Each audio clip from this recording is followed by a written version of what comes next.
เฮ็ดส้มปลาจ้อมเขาเจอคณะปลาใส่ขี้โซเกตใส่ขี้โซเกตแล้วก็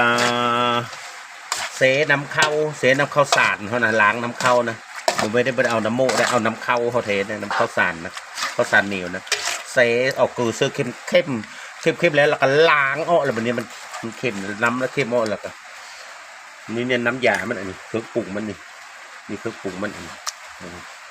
เครื่องปรุงมันแหละอันนี้นะเครื่องปรุงมันมีข้าวซุกข้าวเหนียวซุกครับหัวข่าหัวกระเทียมข้าวซุกซื้อนี่เมื่อคืนขึ้นพูดมันเป็นไปจังซื้อเขาไม่ได้เฮ็ดกระหึ่งละ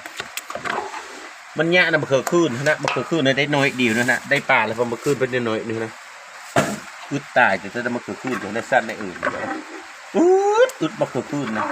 เพราะว่าอยู่เมืองไทยในลายกระไรแต่แท้ในสูตรอย่างนะ